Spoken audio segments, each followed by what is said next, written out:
దక్షిణ కోస్తా railway zone వ్యవహారాలు మరికొన్ని నెలల్లోనే ప్రారంభం కానుంది.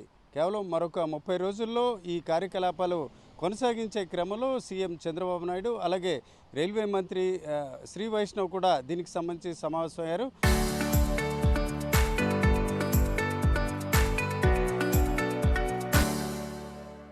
ఆ క్రమంలో ప్రస్తుతానికి అంటే తాత్కాలికంగా సిరిపురం వద్ద ఉన్న విఎంఆర్డీఏ డెక్ భవనంలో 4-5 అంతస్తుల్లో జోన్కి సంబంధించిన కార్యకలాపాలు కొనసాగించాలని నిర్ణయించారు.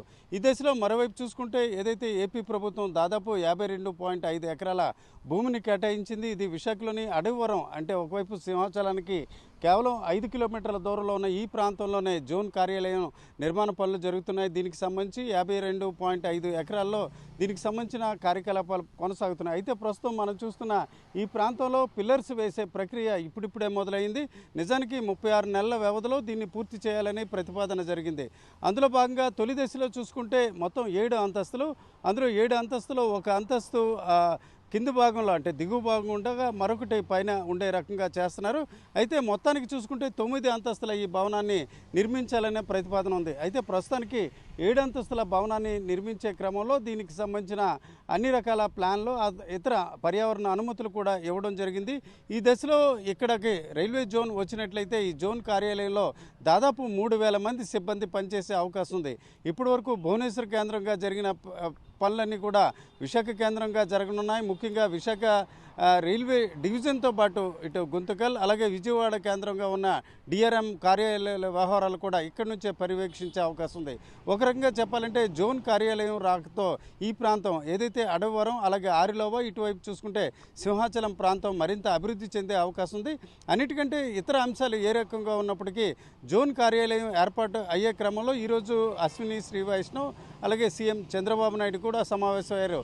ఆ సమావేశంలో కొన్ని అంశాలు కూడా చర్చకు వచ్చినట్టు తెలుస్తుంది. అందులో భాగంగా ఇప్పటి వరకు కొత్త వలస వరకు మాత్రమే ఈ విశాఖపట్నంకి సంబంధించిన డివిజన్ను కేటాయించడం జరిగింది. అయితే ఈ పరిధి పెంచాలి, కొత్త వలస నుంచి అరకు ఉన్న మార్గాన్ని కూడా కలపాలన్న ప్రతిపాదన కూడా నిన్న జరిగిన పరిస్థితి. గతంలో చూసుకుంటే ఇదే రకంగా పలాస ఇచ్చాపురం మధ్య ఉన్న 7 రైల్వే స్టేషన్లను ఆ ప్రాంతానికి చెందిన ఎంపీ రామ్మోహన్ నాయుడు అభ్యర్థన మేరకు విశాఖ డివిజన్లో కలిపారు. అదే రకంగా విశాఖ డివిజన్లో కూడా కొత్త వలస నుంచి అరకు ఉన్న మార్గాన్ని కూడా కలపాలన్న ప్రతిపాదన జరిగింది.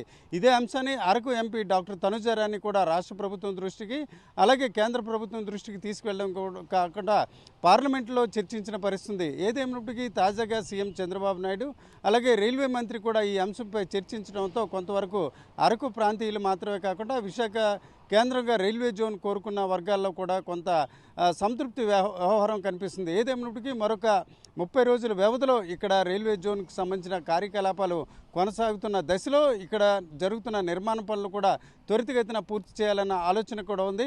ఆ క్రమంలో తొలి దశలో 7 అంతస్తులు, తర్వాత చూసుకుంటే మరొక 2 అంతస్తులు మొత్తం 9 అంతస్తులతో ఈ జోన్ కార్యాలయం ఏర్పాటు చేయడమే కాకుండా ఈ జోన్కి సంబంధించి దాదాపు 3,000 మంది సిబ్బంది కూడా అక్కడ పనిచేసే క్రమంలో ఈ ప్రాంతంలోనే దాదాపు 52.5 ఎకరాల విస్తీర్ణం రైల్వేకి కేటాయించడంతో ఎవరైతే జోన్ కార్యాలయంలో పనిచేయడానికి వచ్చే ఉద్యోగులకు సంబంధించిన క్వార్టర్స్ కూడా ఇక్కడ నిర్మించే అవకాశాలు ఉన్నాయి.